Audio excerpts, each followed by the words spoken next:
Good evening, TheoTrade. This is Corey Rosenblum, man. You're watching the Theo Nightly video for the 17th of August here in 2021. What a day we had. Markets can actually fall. Might not seem that way, but if you trade the Russell, you're pretty aware that the Russell Index and the IWM can trade lower. And it is not in an uptrend. It continues to be in a sideways trading range.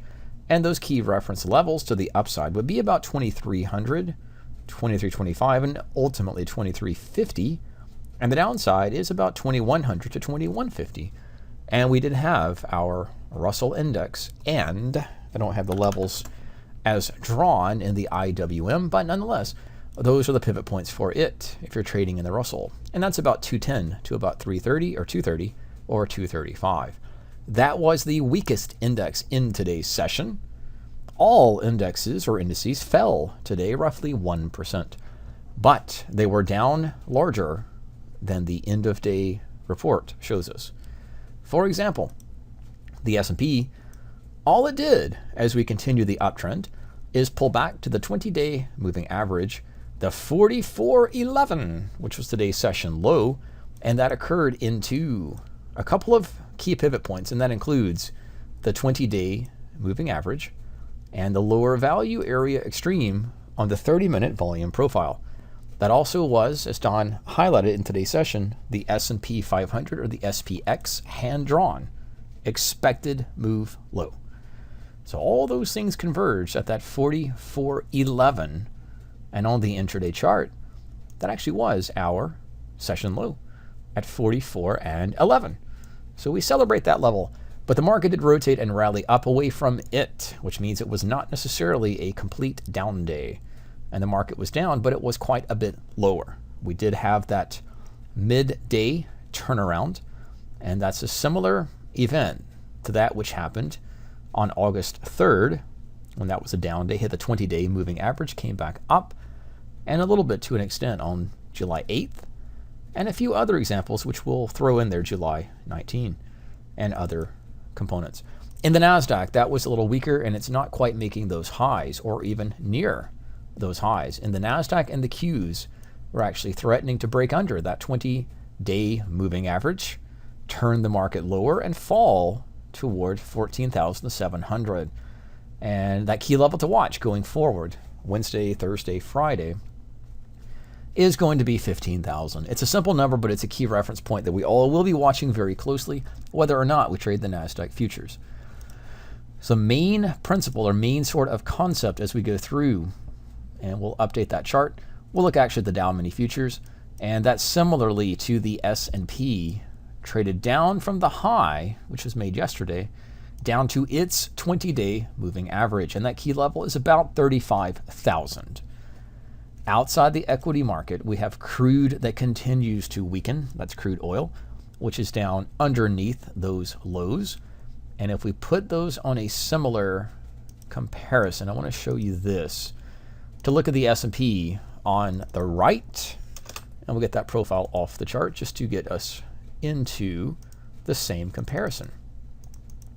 So looking at crude on the left, on the daily chart, the right, what's happening is something to keep your eye on, because we'll just keep it to 2021, the S&P has made new highs, but crude peaked at the beginning of July and has traded down.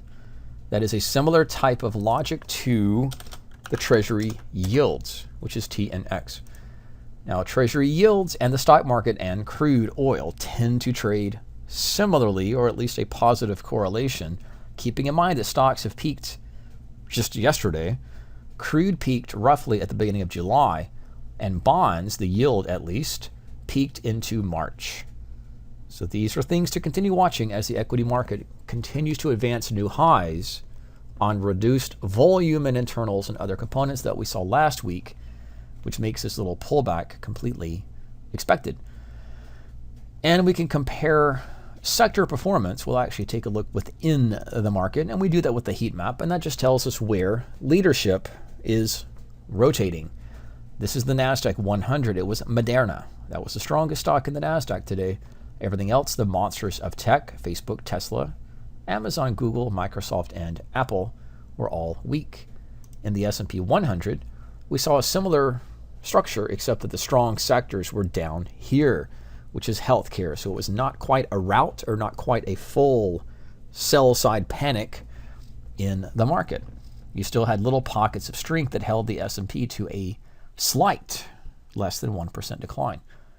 And in the Russell, it was mainly a consumer discretionary. That was the key to today's sell-off, was the discretionary sector, XLY. Other than that, XLI, industrials, materials, and energy were all down 1%. Tech and financials were as well. This is what we'd call a risk-off or protective defensive money flow. And it's occurring quite broadly here in the Russell Index. This is the Market Watch tab heat map and the Russell. The strongest pocket of the Russell was healthcare, and that was the same in the S&P 100. Healthcare was the strongest pocket in today's session.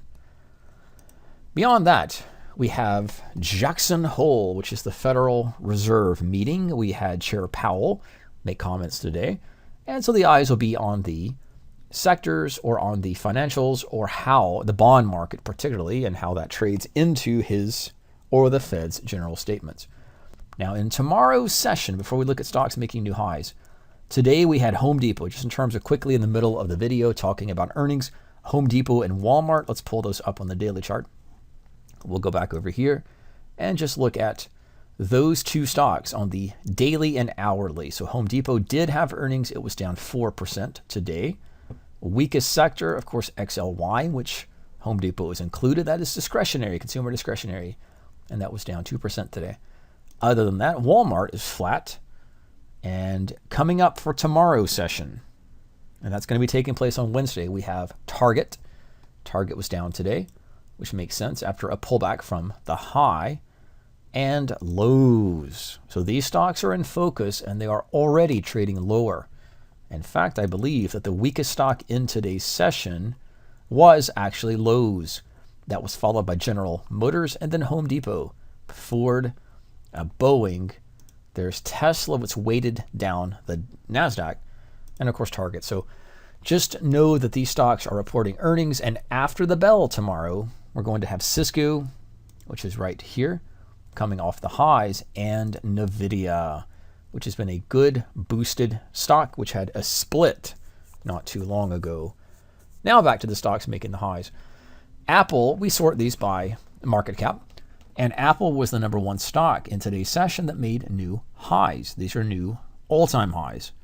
And beneath that will be Johnson & Johnson, Pfizer, Eli Lilly, Oracle, Danaher, and then Costco and others. There's Regeneron.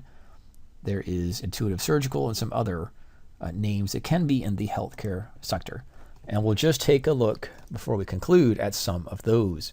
Here is Apple. And I don't think that's a strong, impulsive new all-time high, but it does show up on the list. Johnson & Johnson did break to new highs, and that's an impulsive bullish day. That's Johnson & Johnson. It's had about 4 days in a row straight up.